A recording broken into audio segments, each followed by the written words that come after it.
I think it's important to just get this idea out of your head of everything has to be done a certain way. It's like everyone's process is going to be uniquely their own, and it's going to look different from everyone else's. And I think we all, everyone starts off from a place of copying. Like we want to know what everyone's rituals are because we're like, well, we need to find what works. The thing that I get worried about is when people take everything as like a rule. It's, oh, you write like this, I have to write like this. And it's, no, you have to write like you write. Hello, fellow creative voyagers. This week on the Indy Author podcast, I talk with Rob Hart about the source code of storytelling, including the importance of making your readers laugh, getting rid of the rituals, doing a backwards editing pass, posing the villain as the hero of their own story, not counting out the Riders of Rohan, and writing an outline and throwing it out. And a quick request before we get to the interview, if you have gotten value from the podcast, please drop by my Facebook page at the Indy Author, and that's Indy with a Y, and say hey. It's a fun place to continue the conversation about a guest's topic. And now let's hear from Rob Hart about the source code of storytelling.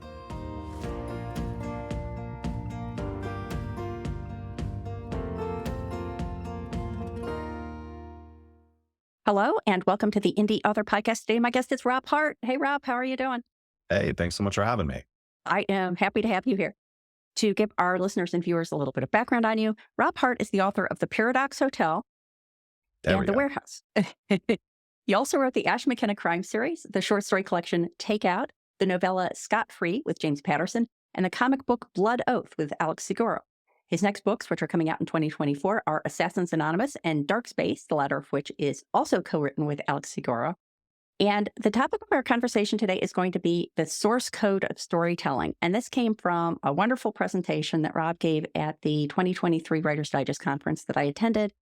And I wrote down lots and lots of points he had made. And then when I got in touch with Rob, I said, Rob, can you pick 6 of these points that you would like to talk about with my podcast listeners? And he graciously did that.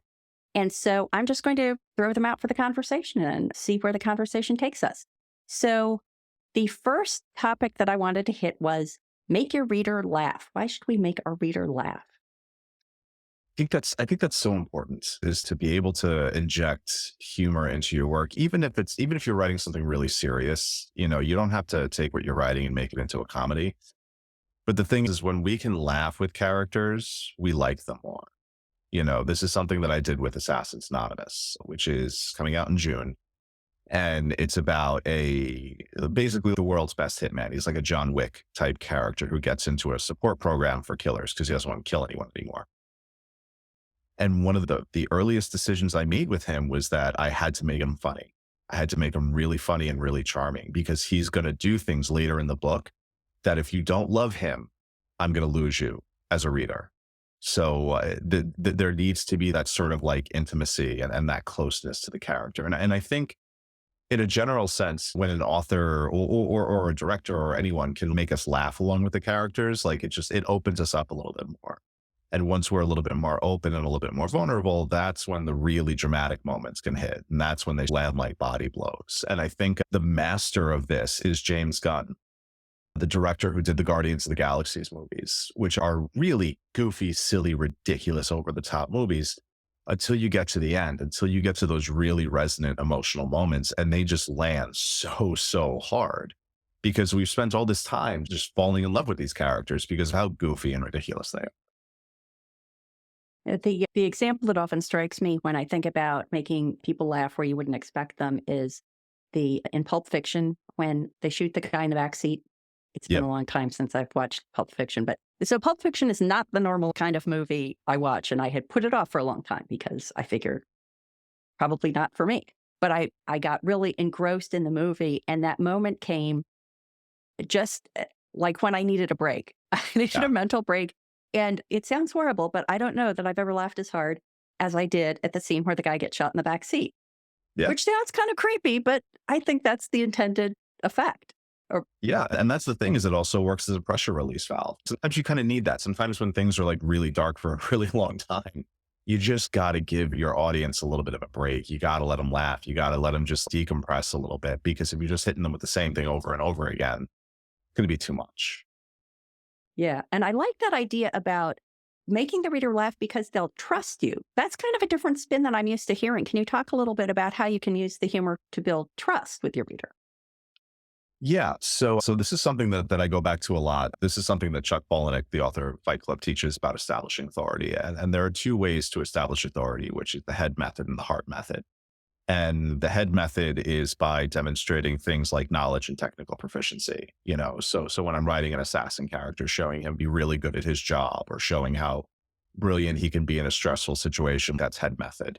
Heart method is more being vulnerable and being open and being honest with your reader. And I think a lot of humor comes from a place of honesty and vulnerability. And when we're kind of leaning into that, when we're leaning into that heart method, it's another access point for us to remember that our characters are kind of just like us. They are regular people. That's what we're aiming to write. And once we build and establish that trust, it's then you can kind of really take the reader anywhere. I think it's interesting. I'm trying to decide if this is the same example or kind of the opposite example, that when you have especially like a cast of characters and one is kind of goofy and they're explicitly there to make the reader laugh. And then you show something different than the humorous side. You show a deeper side, or you show a seemingly contradictory side or something like that. And I think that in a way that builds trust, because the reader trusts you to be not using stereotypes and not using caricatures, and being willing to sort of plumb the depths of your characters beyond their ostensible function in that cast of characters. Does that sound right to you? Do you have a counter to that? Oh no, that's 100% true. That's taking authority from it's an unexpected source of authority, which is something that I really love, and I think it could be used incredibly well. One of my favorite jokes of all time on The Simpsons is when the family's going to Japan and Homer's a little upset and Marge is like, "Oh, you should be happy about going to Japan. You liked Rashomon." And Homer's, "That's not how I remember it." Which, if you've seen Rashomon, it's about perspective and memory, so it's a very funny joke. But it's also Homer Simpson, like the world's most famous idiot, making a fairly clever joke about a Kurosawa movie, which is not something you expect from that character. And that's why that joke lands so hard for me, is because it's like a real dumb idiot referring to one of the greatest movies ever made that you would never expect him to sit down and watch. Yeah. So yeah, and I think what that does is that it gives depth. And again, you're exactly right. It shows that these characters aren't stereotypes, that they're not there to serve one particular function. Like the comic relief character is going to be the comic relief character. They're there for that pressure release, and they're there to make the joke, and they're there because they're funny. But if that's all they are, then, the reader kind of picks up on that, oh, they're a tool. They're an information delivery tool. They're a narrative tool. But, when you drop in something like that, it gives them enough depth that you're like, oh, wait, no, they're a person. And they have a bigger, complicated life outside of the jokes that they're making. Yeah. Yeah. Those are my favorite characters. When they're going along, you have expectations of them. They do something unexpected, but it's the kind of surprising yet inevitable twist. You can't just drop them in suddenly becoming the movie critic, but I like your example as well. So moving on to the second of the great points you made in your presentation, another point is get rid of the rituals. So this is kind of surprising, because I think a lot of people talk about, oh, I always have to have my cup of coffee and I always have to be sitting at this desk. Why do you recommend against rituals? I think ritual could be really self-limiting in the sense that life doesn't always allow for ritual. I had this idea in my head, back when I was a little baby writer, that I needed to only write at night, only write if I had a glass of wine, and only write if there was like a certain type of music playing. And sometimes it was like getting all those things to line up was like really difficult. And the thing that I learned from being a parent was that, you write when you can, because your schedule is not your own anymore. Your time is not your own anymore. There was a period when my daughter was, in her first year, I would know that when she went down for her afternoon nap, it was like, I got an hour and a half and I've got it now and I got to use it, or even now, there are days that she's with me that I don't want to write. I just want to hang out with her and do dumb stuff. And I know that then the days that she's not with me, I need to really knuckle down and focus on what I'm doing. So, it's like rules and rituals scare me, because it's like, if you're not adhering to those rules and ritual, it's easy to kind of feel like, oh, this isn't going to work. I've always thought it's better to just say, the work gets done or it doesn't. And then that's really the only thing you need to focus on. Yeah, of all the authors I've spoken with, I think that having the child is the best example of the Yeah. benefit of not being tied to rituals, and that their duration of allocated writing time is suspiciously matching up with their whatever their child's nap duration is at that moment. Yep.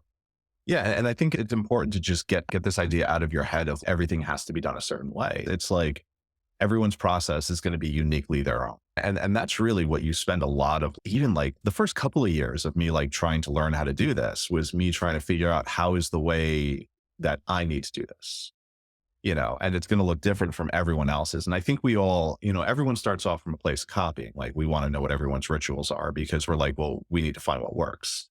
The thing that I get worried about is when people take everything as a rule. It's, oh, you write like this, I have to write like this. And it's, no, you have to write like you write. You don't have to write like I write because the way I write might be weird. I got a buddy, Jordan, who pound for pound is, I think, one of the best novelists working today. Jordan Harper. His last book was called Everybody Knows. His book, She Rides Shotgun, is going to be a movie soon. He's unbelievable. And he writes his book. He writes all his favorite scenes out of order and then kind of stitches them together. And that's insane to me.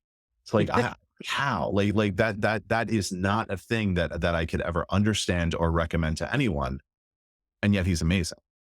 Yeah. But that's his process and that's okay. It looks different for him and I'm happy for him. But if someone told me the only way I could write is if I wrote like that, I don't know if I can write. Yeah. Yeah, I think that an extension of exactly what you're saying is the fact that if you decide you can only write between 8 and 10 in a dark room with a glass of wine, then it's not only a problem when you run out of wine or your daughter wants to play with you at 8, but I think being that reliant on ritual also probably makes people over reliant on whatever approach they're using at the moment. So let's say that outlining everything in a 5-act structure is what's working for you. And if you allow yourself to sort of get into the rut in your writing schedule, you might also get into a rut. Maybe the 5-act structure stops serving you, but you don't notice because it's just what you do. And, that getting into the rut can leak into a lot of other areas of your writer life. Exactly. And that's the thing is, this is such a hard thing to do. It's hard to say, I'm going to sit down for several hours today and look at a Word document and make up funny little people and then make them get into trouble. Because not only is the act itself really difficult, but then the fact that you're going to do it for months and then edit it for months, and it may turn out to be all for nothing. There's no guarantee that it's even going to work. It is this incredible leap of faith that somehow, some way, the whole thing is going to work out. And I still start off novels. I don't know how to write a novel. I don't know how to do this. I can't finish this. What am I doing? I've written like 8 and I still don't always believe that I have the ability to write a novel. But that's kind of that's the thing is like I'm always trying to remove impediments, not add them, and I think as you add impediments, it makes it that much harder. Yeah. I never know whether it's heartening or disheartening for baby authors to hear that even a very, very experienced authors like yourself still face that. I guess it's good to know you have company, that one has company. I mean, I would hope that it's encouraging, just like, luxuriate in this feeling because it's never going to get better. In fact, it's probably worse. Because God forbid you do a good job, then someone's going to expect you to do it again. Yes.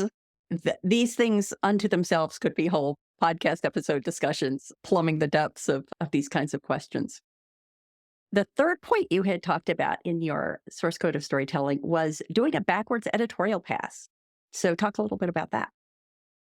Yeah, that's one of my favorite things to do. And that's one of those things where I always say it, I keep on saying it. Nothing I say is a rule, but this is one of those things that I say to people. And I think it's resonated for a lot of people that I've shared it with, is that I always edit my books backwards at least once. Usually as I'm nearing the end, when I know that I'm almost done, I will go in and I'll start with the last chapter and then just start working my way forward to the beginning. And it does a couple of things. It helps to see the book out of order, because sometimes you might clock things about the flow or the narrative structure that weren't really working. But more importantly, what I think it does is it infuses a lot of fresh energy into the ending.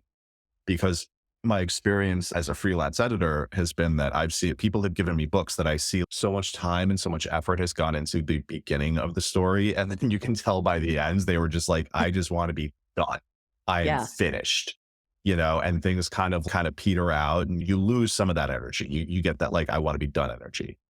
And I think taking that sort of like beginning energy and really letting it sit in the ending is something that could be really useful. And it's always useful for me because whenever I do it, I sit there with my last chapter and I'm like, man, like looking at it just out of sequence with a fresh set of eyes. I was like, yeah, I get it. I get it. This is not working. And this is why. It's because I want it to be done.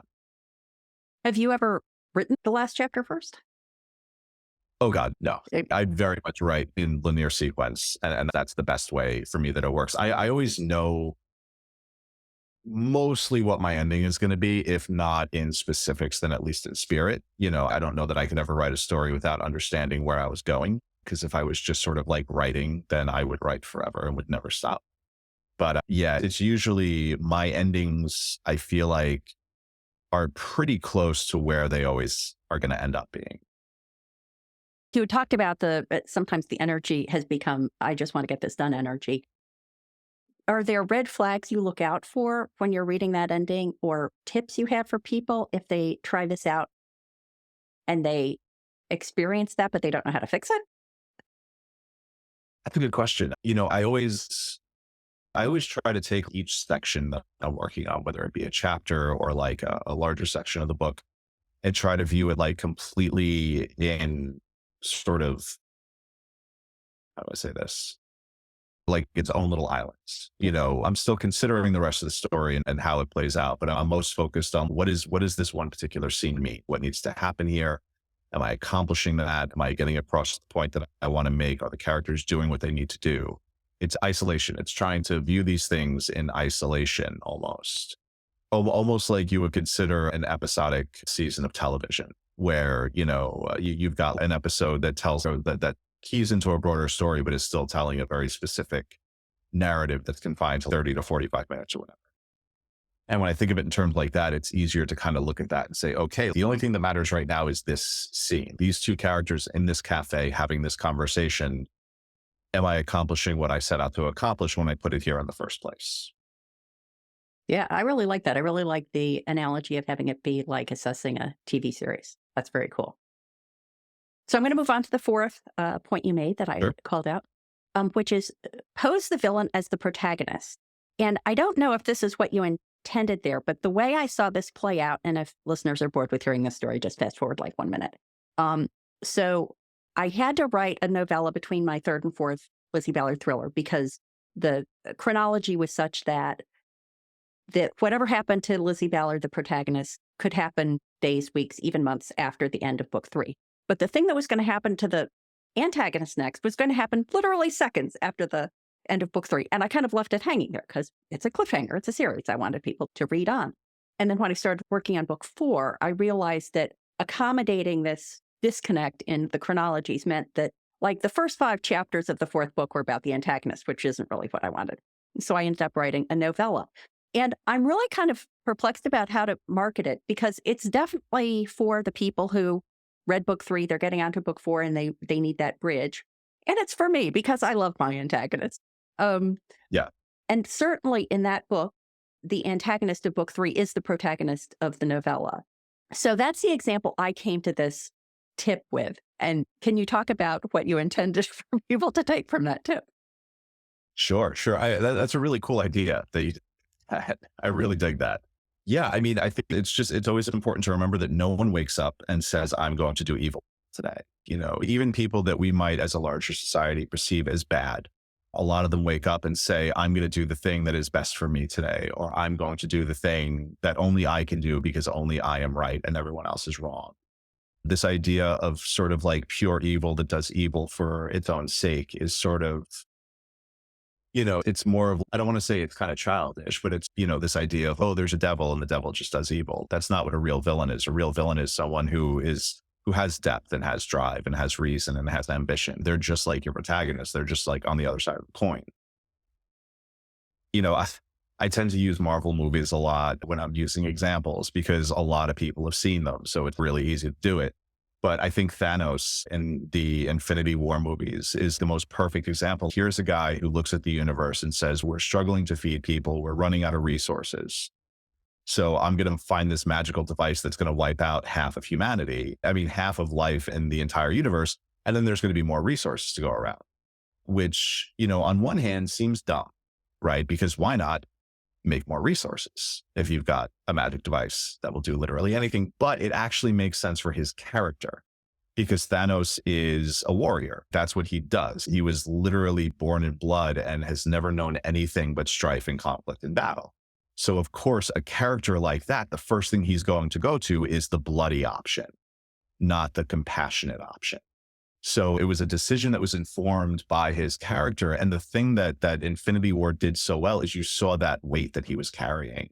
Obviously, the dude's nuts and he's not doing it the way that is the kindest way that he could be doing it. But he's doing something. And he's got this attitude of, I'm the only one who's right. I'm the only one who can do this. I have to carry this weight. I have to carry this burden. I'll do it. It'll be fine. And that was just so amazing to watch. Like that they took this movie that was about this superhero team and they were like, we're just going to make the bad guy have a really good point, you know? And that's the thing. It's your bad guy kind of has to have a point or else they're just a caricature and then they're not interesting, you know? Yeah. Yeah. One of my favorite scenes to write in that novella was a scene where the antagonist of the first 3 books, whose name is Louise, she finds one of the other good guy characters tied up, and he's been tied up for a long time, and he's been injured. So she helps dress his wounds, and she unties him so he can use the restroom. And then she ties him back up again. And he says, well, you know, why did you do that? And she said, well, because it doesn't serve any purpose not to do it. And I thought I enjoyed that as an encapsulation of her reasoning, because she does the bad thing she does because she thinks it's like killing half the people in the galaxy. It's the way she knows. It's the tool in her toolbox that she knows to deploy to pursue what she sees as unselfish ends. But then she doesn't do things to be intentionally cruel. She, you know, she's a good person when it serves her and needs to be a good person. She's a bad person when it serves it and needs to be a bad person. And I do wish I could just sit with readers as they read that novella and have them have a little dial that says, I like her more, I like her less, and see if it hits where I expect it to. Have you ever had that experience of trying to understand how a reader is reacting to a character that's in that sort of tricky moral area? You know, I've had people make stray comments to me where they'll say, oh, I hate that this character did this, or, oh, I love this character did this. I think one of my favorite insights I ever got was from my agent's assistant when he first read Warehouse, because Warehouse is about a company that's basically Amazon that takes over the American economy. And so there are 3 characters in the book, and 2 are people who work in one of these warehouse facilities, and one is the CEO of the company. So he's like a trillionaire, Jeff Bezos, and like super evil, super not cool. But he starts off, because again, he's the hero of the story. He's the hero of his story. You know, he's the one who came in and like saved the planet by, you know, reducing commute times because he built like live work facilities, and because he, you know, took all these sort of outdated models and updated them, but in a way that just happened to make him richer. And I patterned him after Sam Walton, who founded Walmart, because, you know, that guy's autobiography is nefarious. This is the guy who did a lot of bad things, a lot of bad things that reshaped the economy for the worse. And he has such a kind and warm voice. And he's always talking about family, family, family. And it's like, man, your company used to lock workers in the store at night. That's not how you treat your family. And, you know, so anyway, so the main character of Cloud, Gibson Wells, who runs this company, you know, he starts off like that, as like this sort of like down home Arkansas guy that you kind of want to love. And my agent's assistant was like, oh man, I was hoping he would be good. I was hoping he would be good, but he wasn't. And I'm like, yeah, that was the point. You know, if he's like a mustache twirling villain right at the jump, then it's not interesting. But the thing is, I had to make you see his point. And I had to show you that there were things that he did that were positive within the greater sort of universe of all the shitty things that he did. And it made him human. And honestly, I think that's one of the things that made the book work. Until I had that voice, I didn't know how to write that book. And once I got that voice, I was like, oh, okay, now this all makes sense. Yeah. Yeah, those characters are super fun to write, and they're super fun to read. I love reading those characters in other people's books. Yeah. So the 5th point that we called out here was, don't count out the Riders of Rohan. What's behind that? That's one of my favorite ones. It's, you know, in the Lord of the Rings movies and the Two Towers, when they're at Helm's Deep and it's like, oh, they're screwed. And then the Riders of Rohan show up with Gandalf at the top of the hill, and they ride down and they kill all the orcs. And that does a couple of things that are really important. Is that, you know, first, you do have a real visceral feeling that they're going to lose at that point because they are completely outnumbered. They're completely screwed. And they basically say to each other, we're dead. We're just going to go down fighting. So right there, you're creating like a good amount of drama. And then when you have that come from behind save, I think that's really important because it reminds us that we're not alone and that we can get help if we ask for it and that people will back us up if we need them to. It gives us a greater sense of community, which is what I think we read books for. We read them because we don't want to feel so alone. And that's why I think it's always such a powerful moment. And it doesn't need to be this big sweeping battle scene for it to be a come from behind save, like I call it the Riders of Rohan moment just because it's funny, but it's really that come from behind save that you need. And I've got in Paradox Hotel, like I've got this little tiny scene where this one character just, gives this other character a little nudge and is like, I got you. And that's it. That's exactly what that is. It's the same thing, just on a much, much smaller scale. And it's because I think we kind of crave those moments of not feeling alone. And that's why those moments are so, so, so powerful. And when they are done well, they are incredibly memorable. And again, that's why I go to the Two Towers, because that is just out of all three movies, that might be my favorite scene. Yeah. Yeah. The scene that reminds me of, I think it's in Band of Brothers, but there's a scene where they're in the trenches and they're, the Germans are coming and then the tanks come over the hill, right when they're just about to be overrun. Same exact kind of thing. You get all choked up watching that happen. But yeah, I think it's trickier when you're trying to do it on that more subtle, non-majestic level, like you were describing, just that little moment. Yeah. Not people sweeping over a hill. Yeah. It's definitely a little bit more challenging because you're sort of losing that bombast and that big sort of frenzy. But I think that if you can find those moments when characters can just step up for each other and show support for each other, I think those always really resonate with people. Yeah. So we're going to move on to the sixth of the points that I pulled out of your presentation, which was write an outline and then throw it out. Yeah. I was explaining this to someone recently. So this is going back to what I said about adapting things for your own process. I have this buddy, John Gingrich, who is a brilliant short story writer, brilliant. And he will write a short story and then he'll delete it. And then a couple of days later, he'll rewrite it from memory. And insane to me. I'm never going to do that with a short story because it's like, no, I can't delete that many words. But the reason he does it is kind of brilliant. He's, I always remember all the good stuff. I always forget all the bad stuff. And the time in between, things that I've been trying to figure out will sort of like crystallize and solidify. And I thought there was a lot of wisdom to that. So I started doing that with my outlines because I really like to have a pretty solid outline going into a book. It helps me sort of move through it a little bit more quickly. And I've found that, that first outline is kind of a mess. It's like there are parts there that I know are important, but there's a lot of, there's a lot of just like fat there that's not really resonating for the story, or there are parts that are missing, or there are connections that are not making sense. It's like, I know I've got characters here and I got to get them there and I have no idea how I'm going to do it. So I'll just look at it and get mad and I'll delete it. And then a couple of days later, I will sit down and I'll do it again. And I realized as I was doing this that it would get more streamlined and it would make more sense because I had time to think about it. And it's true, like the really good stuff, you don't forget about. It's always going to be there in your head. It's just the sort of the fuzzier stuff starts to fall away. So I'll do it 2, 3, 4 times and find that by the fourth time, the outline actually looks pretty solid. And I think it serves a dual purpose, is it helps you to be not so precious about the words. Because again, they're going to be there. They're inside you. You have them all. There's only so many words. We know them all. We just have to put them in the right order. And so if we can sort of come to this place of understanding that like, hey, just because I put it down on the page doesn't mean that I need to keep it. It's a good and it's a healthy thing. Because I've certainly been at points where I've written something and I'm like, man, I love this so much. I don't want to delete it. And I have to delete it. And I know I have to delete it. That kill your darlings thing. It's like, just because you love something doesn't mean it works for the story.